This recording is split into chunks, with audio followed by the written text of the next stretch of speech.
Everything you're about to hear is for education and entertainment purposes only. Whilst we are licensed, we're not aware of your personal financial circumstances. Any advice is general advice. Equity Mates operates under Australian Financial Services Licence 540697. Equity Mates! I will say this about investing. Everything you do learn is cumulative. What I learned at 20 is useful. Welcome to another episode of Equity Mates, a podcast where we explore what's possible in the world of investing. If you've just joined us for the first time, a massive welcome to the show. We have a huge episode to get stuck into today. My name is Bryce, and as always, I'm joined by my equity buddy, Ren. How are you going? I'm very good, Bryce. Very excited for this episode. We are going to cover a lot. We're going to cover the news and in particular what's happening in reporting season. We're also going to get you annoyed about the big banks. We're going to answer a listener question about active management and the cheapest ways to access that. And then we're going to introduce a new segment, Investor Confessions. So we'll explain it as we go, but excited for that one. But let's start with the news because there's a lot happening. News and markets. All right, well, the news starts with the RBA. So minutes from the Reserve Bank of Australia's August meeting have been released, and no surprises that the bank considered raising the interest rate or Australia's cash rate from 4.35% up to 4.6%. I think a little surprise. I think so many people were like, the next move is down. And I think this kind of solidified that the next move might still be up. If inflation is persistent. People were saying the next move is going to be down based off a 0.1% change in CPI. Yes. Like, but they were saying it's still 4%. Yeah. So look, mate, but that was, all like the economists that get surveyed the month before and stuff. They were saying it's going to go up. I'm not arguing the logic. I'm just saying the result. Yeah. So the RBA has sent a clear signal that Michelle Bullock in a speech at the time said it's going to be at least 6 months before we cut. These minutes show that they actually considered raising rates. So just everyone needs to temper their expectations. Yes. The only people that are not tempering their expectations, it seems, are the big banks. Yeah. So the big banks, as reported by the AFR, so we've got Commonwealth, ANZ and NAB, they've all cut their rates for their term deposits on expectations that interest rates will be cut at some point. Well, look, in efforts to maintain their margins. Their narrative, it's an effort to get ahead of the RBA. The RBA is about to cut, so we're going to cut our rates that we pay to term deposit holders ahead of the RBA. But the subtext really is they're protecting their margins. Cut the mortgage rates then. Well, if that's the theory. There's also a theory that they're gearing up for a next round of mortgage price wars as interest rates start getting cut. So it's like they're going to save money over here so they can compete for mortgages over there. But look, the banks, they are getting ahead of the RBA, well ahead of the RBA it seems. But it just had us thinking about term deposits as an investment option. And I've had a look at some of these banks' term deposit rates. You haven't seen them because I want to get your reaction. So ANZ and NAB I've got here. So let's start with ANZ. For 24 months, lock your money away for 24 months. What do you think you should be getting? Less than what should be? Yeah. At least above inflation. Above inflation? Yeah. Above the cash rate, you'd think cash rate plus something? Maybe at least cash rate.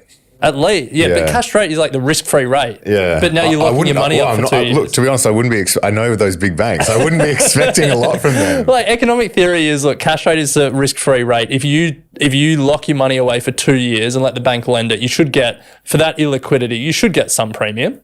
Yeah, you don't. No. 4% a year. Yeah, okay. Yeah, from ANZ. NAB, 24 months, 4% a year as well. Yeah, so you can get 5.5 plus on high interest savings accounts at some of the other banks. That was going to be the conclusion, which is I don't understand who is using term deposits unless you've got millions and so you go over the savings accounts. You know, most of these high interest savings accounts have a maximum where they'll pay these bonus interest rates. But that's a separate conversation. For most people in most circumstances, they don't have that money. And when you compare, Macquarie 4.75% or an ING 5.5%, there's actually a heap of banks that now pay above 5% in their high interest savings account. You have to ask what the utility of these term deposits are. Well, like we have the lease deposit wrapped up in a term deposit. We couldn't have put that in a high interest savings. Office? Yeah, for office. So there is utility. But that's not our choice. No, I know, but like... We could go to our landlord and say, hey, rather than putting it in a term deposit and getting 4%, put it in a Macquarie savings account. No, you can't have a guarantee. It has to be because it's a bank guarantee. Oh, so it has to be. Yeah. Anyway, let's keep moving. So reporting season continues to roll on here in Australia, and we've got 3 Aussie companies taking on the world, which we love to see. The first is Breville. So they reported revenue up 3.5% to 1.53 billion. Profit was also up 7.5% to 119 million. Not crazy numbers. Not what I'd expect you to start with based on those numbers. What's wrong with those numbers? What, 3.5% revenue growth? Yeah, true. But, Ren, the notable figure is that 84% of their earnings are now generated from international markets. Yes. Now, this is an incredible story given that in 2019, I think it was, we did a mastermind with Julia Lee. I pitched Breville, and at that point in time, their international sales were sub 20%. Yeah. This is a true Aussie story taking on the world. These Aussie appliances are now in kitchens around the world, coffee makers, blenders, toasters, you name it. 84%, yeah. I think they've doubled their revenue in 5 years. Yeah. And it's all just been this international Europe, growth. yeah. Now, you pitched it 5 years ago. Yeah. Did you invest in it 5 years ago? No, every time I see it as well, I'm like, but there's plenty of stocks I have pitched that I'm glad I didn't. True. So yeah. Read into that what you will. So Breville, that's a great story, and we love to see it. Another Aussie company that's taking on the world. This one has a bit more hype about it, but it just had another great quarter, and that's WiseTech. Now, for people who aren't familiar, WiseTech is essentially like a global logistics software. If you're, a big DHL or, one of the big shipping companies, if you're doing a lot of international trade, managing customs and getting in and out of ports is a nightmare. And WiseTech are essentially trying to aggregate all these small software platforms into their big CargoWise platform and make it easier. And they've just, again, had another incredible set of results. Their shares jumped 18%, revenue grew 28%, and they forecast another 25 to 30% revenue growth next year. I was reading, so when the shares IPO'd, they IPO'd at about $3. Yeah. And it's now over $100. Wow. Yeah, it's just an incredible story. They traded a price to earnings of like 100 now, but they're not cheap, but they're just, incredible what they've done. And then, Bryce, one more Aussie company taking on the world. Let's talk about PEXA. Now, for people unfamiliar, PEXA is like a property settlement platform. They've taken an offline process, put it online, and they're kind of a monopoly in Australia. And so the story is, can they take on the world? Revenue up 40%, profit up 21%. But the interesting thing is the UK expansion, where they're trying to establish themselves. It's progressing, and international revenue, they hit 36 million, which was ahead of most investment banking estimates. But I also just want to quickly throw this tidbit in. So Jarden, the investment bank, shared a research note about Simply, SYMPLI, which is the ASX's rival property settlement platform that's trying to take on PEXA's monopoly in Australia. Apparently, this is all according to Jarden, and the ASX have invested $75 million into it. It's not doing too well, and without further ASX investment, they think it will run out of money by 2025. Oh, wow. Yeah. So It seems like the ASX's attempt to disrupt this property settlement monopoly not going too well. The ASX haven't had too much luck with investing in new platforms and settlement systems recently. No. All right, Bryce. Well, reporting season, it's full of company results. We're not going to be able to unpack them all in detail. Let's put like a little music here and just do a results wrap, try and bang them out in a minute. As many as we can go. Let's do it. Nice. Well, Ren, I want to start with Hub24, company we spoke about last week. Funds under administration have soared 35% this financial year. Analysts now expect that EBITDA will grow 64% in 2025. And the companies say that in the next 2 years, they're going to grow funds under management of close to 70%. Wow. Yancoal, the coal miner, cut its dividend, not paying any dividend, signalling it's serious about buying more coal mines. Aussie investors don't love a dividend cut. Shares fell 17%. Medical glove maker Ansell has cut 10% of its workforce as it works through a post-COVID glut of personal protective equipment. And finally, the owner of Kathmandu and Rip Curl, KMD brands, reported overall sales were down 11%. Kathmandu in particular, sales were down 15%. Well, that's the latest from reporting season and big news headlines here in Australia. If you want to keep up to date, remember to sign up to our daily newsletter where we'll provide you with the latest in business and news headlines, as well as questions answered by experts that have come from the community. So sign up. Link will be in the show notes. Let's ask the community. Hey, Equity Mate. I just had a question. Hey, Bryce, I've got a question.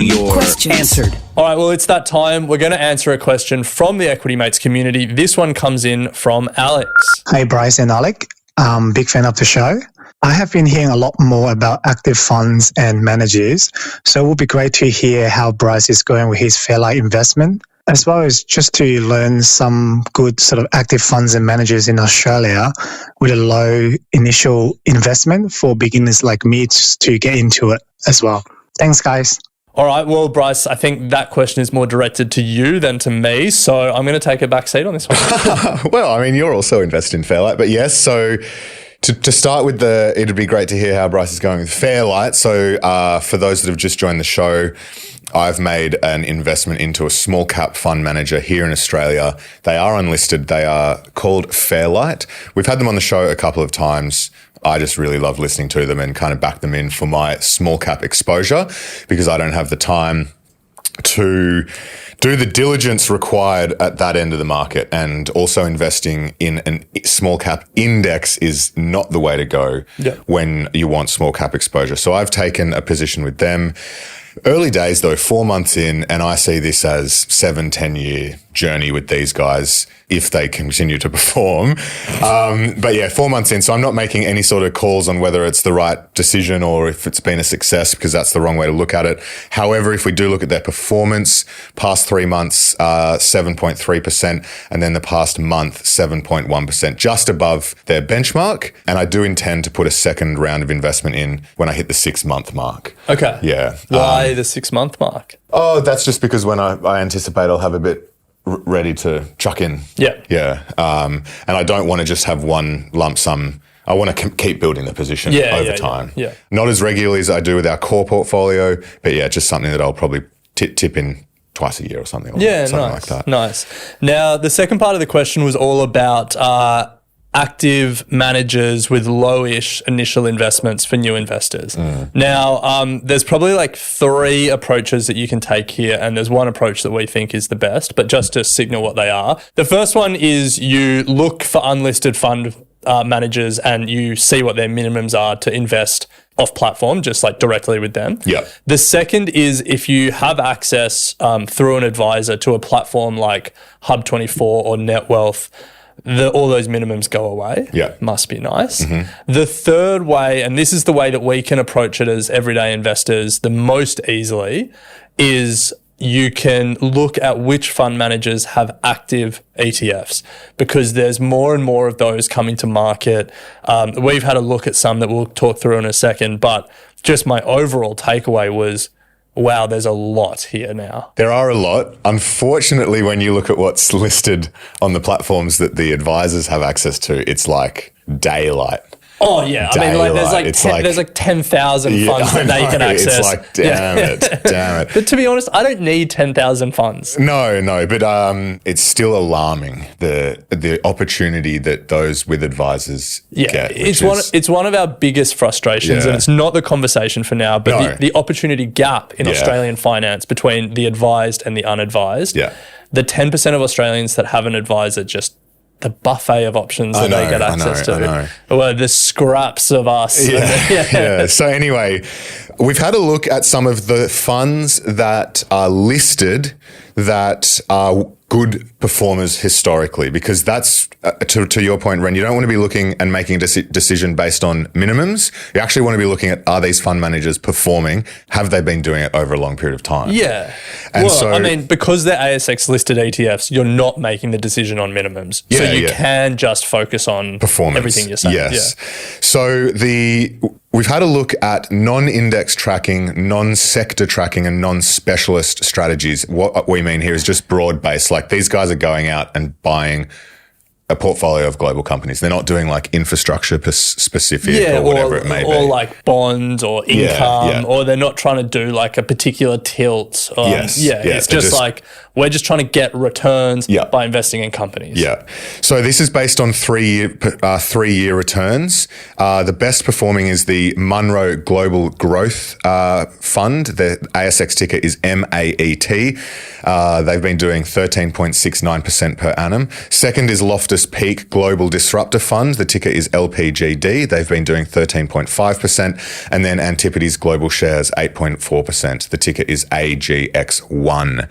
So those are the top three. Love that 2 of the 3 have been on the podcast. Yeah. That's a ringing endorsement, I think. They're the best performing over the past 3 years. I think it's important to stress that you shouldn't just chase past performance. Seth Klarman, in his book Margin of Safety, talked about the institutional performance derby, where people just chase last year's performance or the last 3 years' performance. So it's like, it's one thing to look at those numbers and say, okay, well, they've done well recently, so hopefully they keep doing well. But it's also like, what's the underlying strategy? Can you read some stuff from the manager, or can you listen to them on a podcast?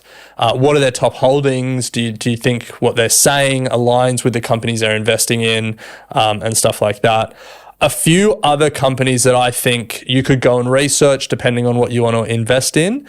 If you're just looking for just straight growth, which obviously didn't do too well in 2022 and 2023, I think Hyperion Global Growth is one to look at. Aussie Shares, Airlie's Australian Share Fund, always is sort of highly rated and seems to have a really good reputation in market. That's co-managed by Emma Fisher, who's a favourite here. The guys at Firetrail, Anthony Doyle's been on a few times. They've got an active ETF. I actually haven't looked at its performance, but they seem pretty switched on. We recently spoke to the JP Morgan team about the active ETFs that they have listed over in Europe and America that they're bringing to Australia, their income series. JEPI is the world's largest active ETF that they're now listing in Australia. So that could be another one if you are more interested in income. Yes. So a few names to go and research, but God, there's so many out there. There are a lot, yeah. We've got a list of all ASX listed ETFs. We'll include that in the show notes, and you can research to your heart's content, knowing that all of them have low minimums because they're ASX listed. Yes. Check the fees. So yeah. Well, the good thing is that this list includes their fees.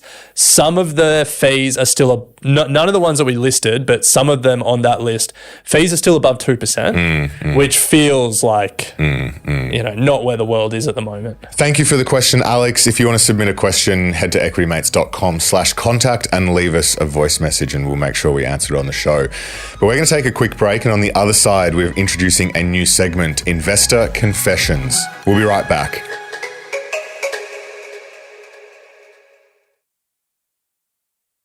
Welcome back to Equity Mates. New segment time. In the confession booth, everything is anonymous.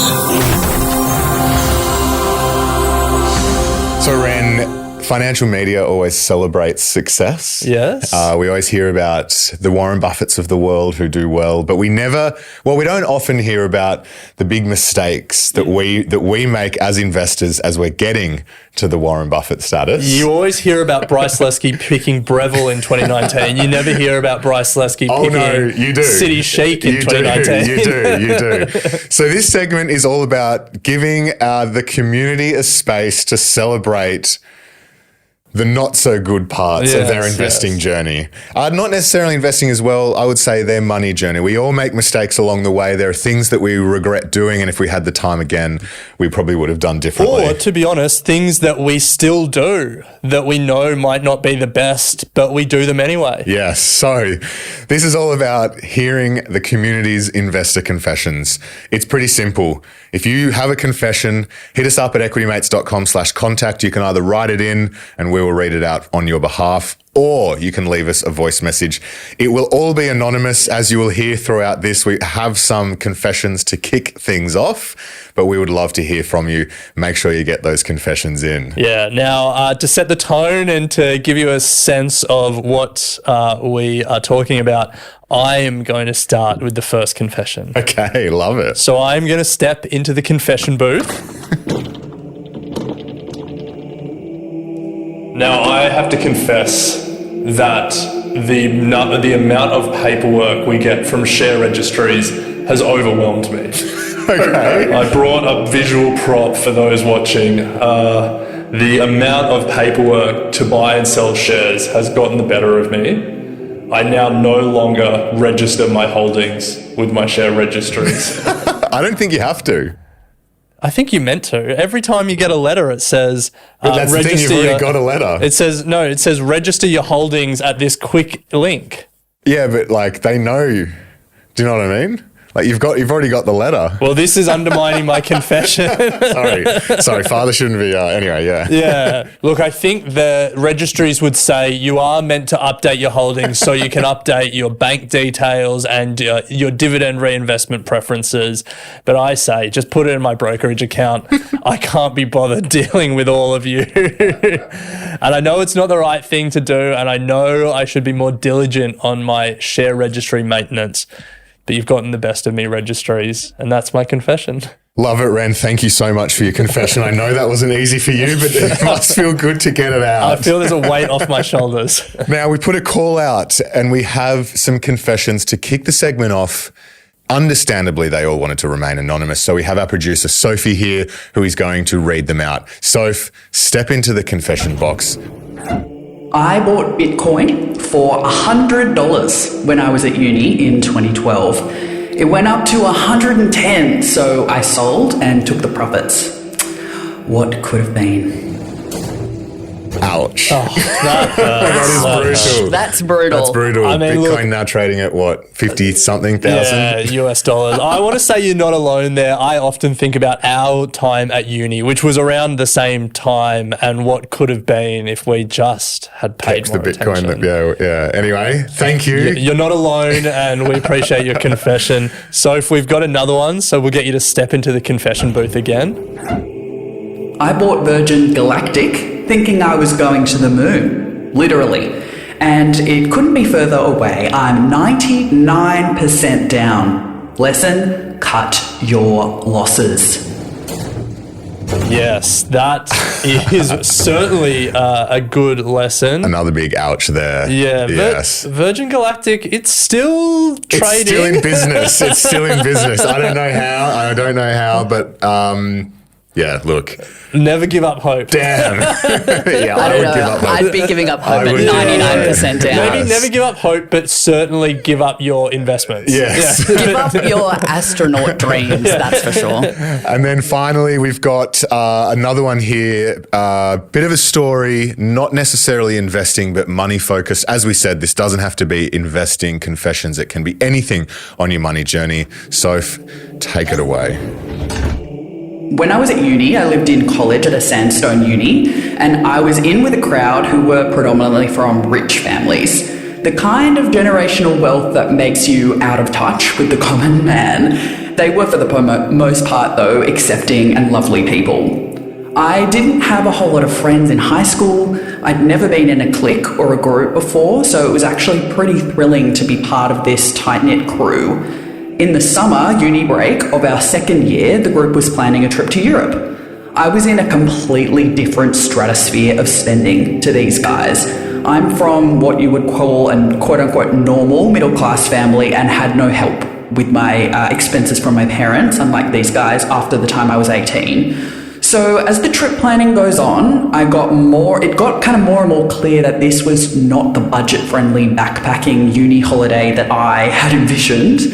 They were talking about nice hotels, chartering yachts, staying with rich family friends in France, and wimp that I am, not wanting to be the one left out, having them all travel together and make all these memories without me, I decided I would use my savings and take out a credit card for the trip. The intention was to book things in now with the card, build my points, and pay it off when I got back.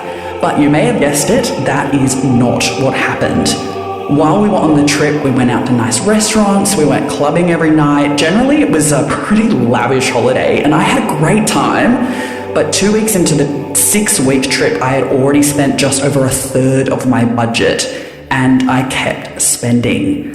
When I got home from the trip, the credit card bill was a shock, but the worst part was that my spending habits from the trip came home with me. 3 months later, I was in $15,000 of credit card debt, and I'm still paying my way out of it. And I'm still friends with most of the college mates from that trip, and to this day, none of them know about my financial situation. Juicy. Wow. Big confession there. That is the kind of confessions that we're looking for this segment. Great story. And I've got to say, you're not alone. Like, a lot of people come out of uni or out of these trips with credit card debt. We certainly don't condone it, but people have certainly got their way out of it. Yes. You had a bit of a spending habit, didn't you? What do you mean?